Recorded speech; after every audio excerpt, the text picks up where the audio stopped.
News super one, सत्याचा बुलंद आवाज। अशाच ताज्या महत्त्वपूर्ण घडामोडी बघण्यासाठी सबस्क्राइब करा न्यूज सुपर वन।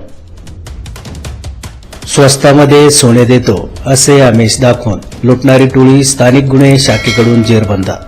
आरोपींकडून 6,65,000 रुपये किमतीचा मुद्देमाल जप्त। याबाबत हकीकत अशी की फिर्यादी अरविंद सिद्धप्पा हलसांगी, राहणार lane number 2, Ganeshnagar, Narayan apartment, Wagholi, जिल्हा पुणे यांना दिनांक 25 फेब्रुवारी रोजी दुपारी 3 वाजेच्या सुमारास शेखर उर्फ बंटी संजय पांडळे, राहणार देवगाव, तालुका नेवासा याने फिर्यादीचा विश्वास संपादन करून किरण काळे, राहणार नेवासा तसेच 8 ते 10 इसम यांनी संगनमत करून स्वस्तात सोने देतो असे सांगून नेवासा येथे नेवासाकडून श्रीरामपूरकडे जाणाऱ्या रोडवर हॉटेल शिवम जवळ कच्च्या रस्त्याने उजव्या बाजूला कांद्याच्या चाळीमध्ये बोलावून घेऊन मित्र आदित्य नागटिळे आणि अशोक शहाणे आणि मला काठीने लाताबुक्क्याने मारहाण करून काठी आणि धारदार शस्त्राचा आणि पिस्तुलाचा धाक दाखवून माझे रोख रक्कम, ॲपल कंपनीचा मोबाईल आणि माझ्या मित्राचे 2 विवो मोबाईल, 2 नग सोन्याच्या अंगठ्या असे एकूण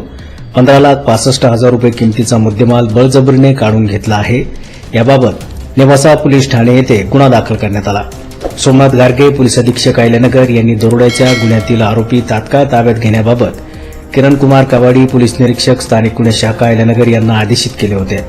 त्यानुसार पोलीस निरीक्षक किरण कुमार कवाडी, स्थानिक गुन्हे शाखा अहिल्यानगर यांच्या नेतृत्वाखाली स्थानिक गुन्हे शाखेचे हरीश भोये, पोलीस अंमलदार सोमनाथ झांबरे, दीपक घाटकर, फुरकान शेख, बिरप्पा करमल, बाळासाहेब नागरगोजे, भीमराज खरसे, बाळासाहेब खेडकर, किशोर शिरसाट, भाऊसाहेब काळे, अमोल कोतकर, प्रशांत राठोड, महिला पोलीस अंमलदार सोनल भागवत, चालक भगवान धुळे, अरुण मोरे यांचे पथक तयार करून सदर पथकास दरोड्याच्या गुन्ह्यातील आरोपी तात्काळ ताब्यात घेण्याबाबत सूचना आणि मार्गदर्शन करून रवाना करण्यात आले।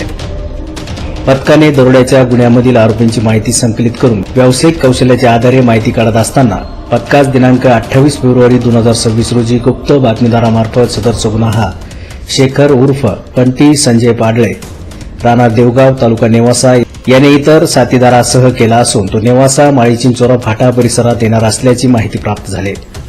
पथकाने तात्काळ नेवासा ते छत्रपती संभाजीनगर जाणाऱ्या रोडवर माळीचिंचोरा फाटा परिसरामध्ये सापळा रचून थांबले असता पथकात सदर परिसरात 2 इसम संशयितरित्या फिरताना दिसून आले। तेव्हा पथकाने त्यांना शिताफीने ताब्यात घेतले। ताब्यात घेतलेल्या इसमांना त्यांचे नाव गाव विचारले असता त्यांनी त्यांचे नाव शेखर उर्फ बंटी संजय पांडळे, वय 32 वर्ष, राहणार देवगाव, तालुका नेवासा, जिल्हा अहिल्यानगर, किरण बंडू काळे, वय 29 वर्ष, राहणार नागफणी वस्ती, नेवासा, तालुका नेवासा, जिल्हा अहिल्यानगर असे असल्याचे सांगितले। ताब्यातील शेखर उर्फ बंटी संजय पांडळे याच्याकडे व्यावसायिक कौशल्याच्या आधारे सखोल तपास केला असता त्याने हा गुन्हा त्याचे साथीदार भाऊसाहेब छगन भोसले, राहणार नेवासा फाटा, तालुका नेवासा, सचिन उर्फ गटण्या पवार, राहणार खळवाडी, नेवासा खुर्द, तालुका नेवासा आणि त्याचे 8 ते 9 अनोळखी साथीदार यांच्यासह केल्याची कबुली दिली। आरोपीच्या कब्जातून गुन्ह्याच्या वेळी वापरलेली 35,000 रुपये किमतीचा एक गावठी कट्टा, 2 जिवंत काडतुसे, 30,000 रुपये किमतीचा एक मोबाईल, 6 लाख रोख रक्कम असा एकूण 6,65,000 रुपये किमतीचा मुद्देमाल जप्त करण्यात आला आहे। आरोपी किरण बंडू काळे याच्या विरुद्ध यापूर्वी अहिल्यानगर आणि छत्रपती संभाजीनगरमध्ये विविध ठिकाणी गुन्हे दाखल आहेत। आरोपींना गुन्ह्याच्या तपासकामी नेवासा पोलीस ठाणे येथे हजर करण्यात आले असून पुढील तपास नेवासा पोलीस ठाणे करीत आहेत। सदरची कारवाई सोमनाथ गारगे, पोलीस अधीक्षक अहिल्यानगर, वैभव कलुवर्मे, अपर पोलीस अधीक्षक अहिल्यानगर यांची सूचना आणि मार्गदर्शनाखाली स्थानिक गुन्हे शाखेचे पोलीस अधिकारी आणि अंमलदार यांनी केली आहे। न्यूज सुपर वनसाठी वृत्त संकलन विभाग, अहिल्यानगर।